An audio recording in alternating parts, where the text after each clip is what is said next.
Student, my name is काजल और मैं अपने चैनल नेक्स्ट एग्ज़ाम 2.0 में आपका स्वागत करती हूँ।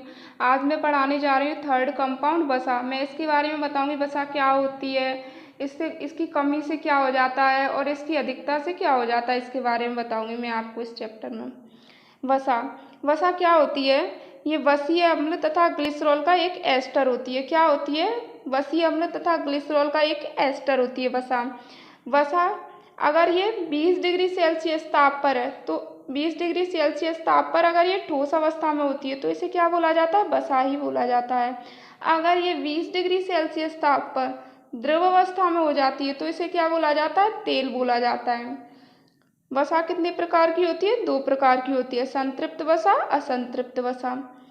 अगर 20 डिग्री सेल्सियस ताप पर अगर ये द्रव अवस्था में है तो इसे क्या बोला जाएगा? वसा बोला जाएगा, फैट बोला जाएगा। अगर ये 20 डिग्री सेल्सियस ताप टेम्परेचर पर अगर ये लिक्विड फॉर्म में आ जाती है तो इसे क्या बोला जाता है? तेल बोला जाता है। वसा कितने टाइप की होती है? 2 टाइप्स की होती है। कौन कौन सी? संतृप्त वसा और असंतृप्त वसा, सैचुरेटेड फैट और अनसैचुरेटेड फैट।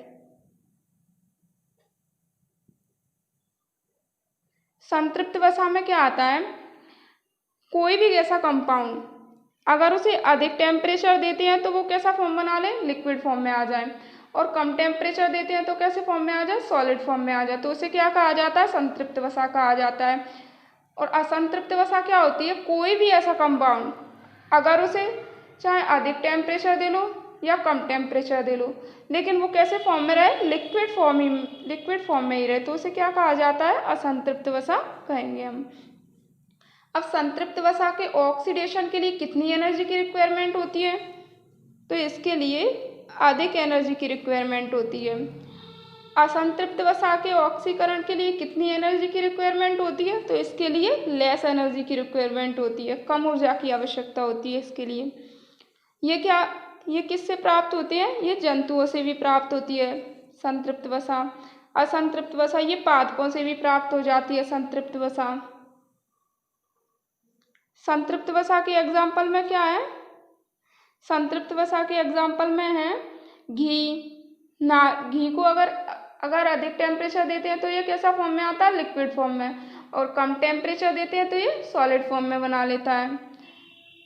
नारियल का तेल वैसे तो अधिक टेम्परेचर देते हैं तो ये लिक्विड फॉर्म में आता है और कम टेम्परेचर पर सॉलिड फॉर्म में रहता है। ताड़ का तेल ये संतृप्त वसा के एग्जाम्पल हुए। असंतृप्त वसा के एग्जाम्पल कौन कौन से हैं? सरसों का तेल, वनस्पति तेल। ये सरसों का तेल चाहे उसे कम टेम्परेचर दूँ चाहे अधिक टेम्परेचर दूँ उसे कोई फर्क नहीं पड़ता, वो लिक्विड फॉर्म में ही रहता है।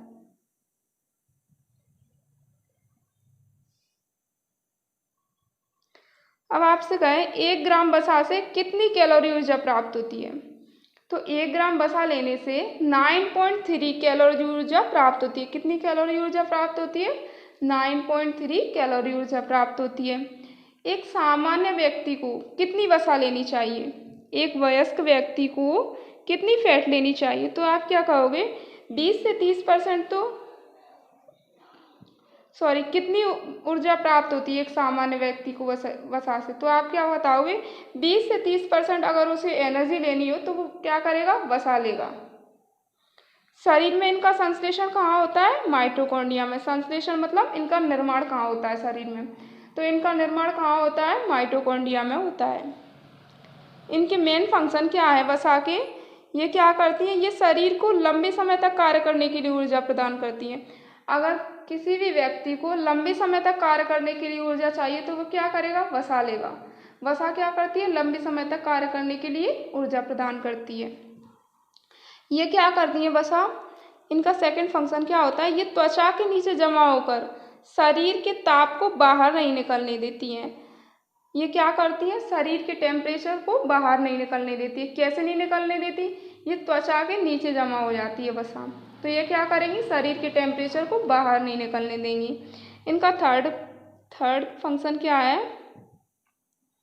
इनका थर्ड फंक्शन है ये क्या करती हैं? ये खाद्य पदार्थों में स्वाद उत्पन्न करती हैं। जितने भी खाद्य पदार्थ होते हैं उनमें ये क्या करती हैं? स्वाद उत्पन्न कर देती हैं, और ये आहार को रुचिकर बनाती हैं। आहार को रुचिकर बनाने वाली और स्वाद उत्पन्न करने वाली खाने में, तो ये कौन है? वसा है। शरीर के अंगों को भी चोटों से बचाती है वसा। वसा क्या करती है? शरीर के अंगों को चोटों से बचाती है। ये क्या करती है? ऑर्गन की सेफ्टी करती है। स्मूथ ऑर्गन को ये क्या प्रदान करती है? सुरक्षा प्रदान करती है। वसा की कमी से क्या हो जाता है?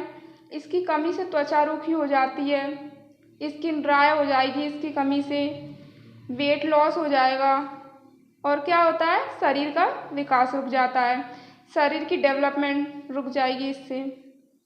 क्या क्या हो जाता है वसा से? वसा की कमी से त्वचा रूखी हो जाती है, वजन कम हो जाता है, शरीर का विकास रुक जाता है। और वसा की अधिकता से क्या हो जाता है? अगर कोई व्यक्ति ने ज़्यादा वसा ले ली तो उसे क्या हो जाएगा? ज़्यादा वसा लेने से कुछ नहीं, उसे मोटापा हो जाएगा। और क्या उसका क्या बढ़ जाएगा? उसका मोटापा बढ़ जाएगा ज़्यादा फैट लेने से। और उसे हृदय संबंधी भी बीमारी हो सकती है, जैसे हार्ट अटैक वगैरह आ सकता है ज़्यादा वसा लेने से। रक्तचाप बढ़ जाते हैं ज़्यादा वसा लेने से। ओके स्टूडेंट, अगर आपको मेरा वीडियो पसंद आता है तो प्लीज़ इसे शेयर एंड सब्सक्राइब किया करो। अगर आपको मेरे पढ़ाई में कोई दिक्कत हो तो प्लीज़ मुझे बताना। आपको अगर मेरा पढ़ाया हुआ पसंद आता है तो इसे सब्सक्राइब करना ना भूलें।